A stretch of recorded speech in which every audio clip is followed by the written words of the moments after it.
Asubuhi ya leo Wakenya waliamkia taarifa za kuatua nyoyo kuhusiana na kifo cha mwanamitindo Starlet Wahu ambaye alipatikana akiwa ameuawa na mwili wake kuachwa katika chumba ambacho yeye pamoja na aliyeaminika kuwa mpenzi wake walikuwa wamekikondisha siku mbili zilizopita.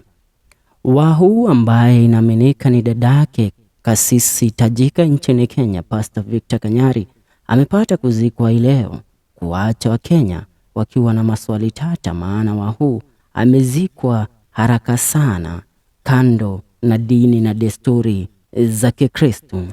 Wakenya wakiuliza iweje azikwe haraka hivyo Wahu hata kabla ya uchunguzi wa maafisa wa polisi kuweza kukamilika.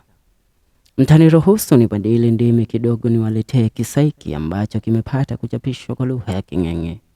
The final chapter in the life of the vibrant Nairobi socialite Starlet Wahu Mwangi concluded today as family members gathered for an exclusive and private burial ceremony at her mother's home in Kamolo. The 24-year-old whose life was tragically cut short on Wednesday night in a shocking incident at Papino apartment in South B Estate left Kenyans left behind a legacy of posh living and distinctive fashion choices. The private burial, attended solely by family members, highlighted the intimate nature of the ceremony as loved ones grappled with the sudden loss.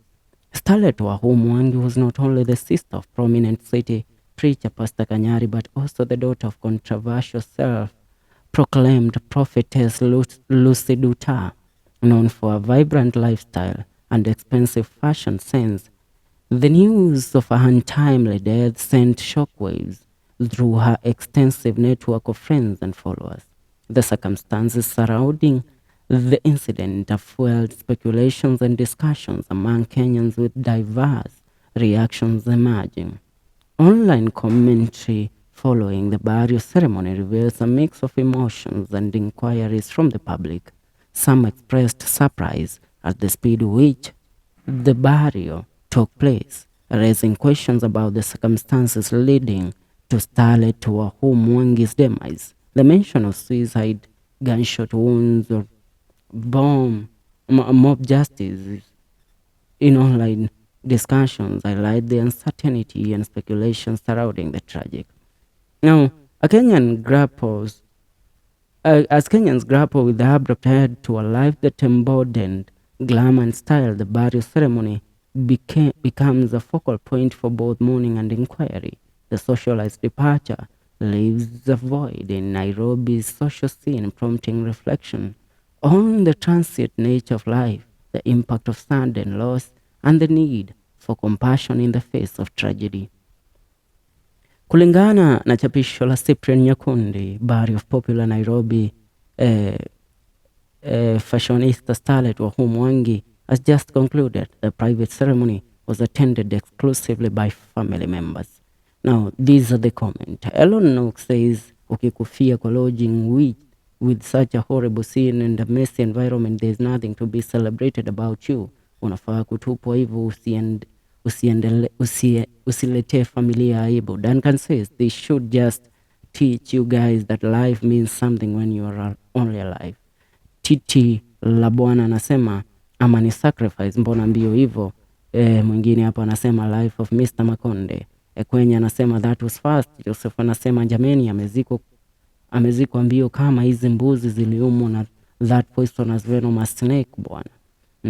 Washira Murega anasema haraka haraka Kanyari arudi kazi. Bantake hii anasema how bad it should be. Mwingine anasema haraka aje. Amerisk anasema someone to share ideology. Frank anasema haraka aje. Bogota anasema alikuwa Muislamu kwani ama ni shame familia inaficha. Ni kisa ambacho kinaendelea kuzua mazungumzo kwenye mitandao ya kijamii. Ila wewe nakuuliza samani, unadhani ilikuwa inakubalika mtu kuzikwa kiharaka hivyo hata kabla ya familia kukamilisha uchunguzi dhidi ya kifo chake? Maana kifo chake hakikuwa kifo tu cha kawaida.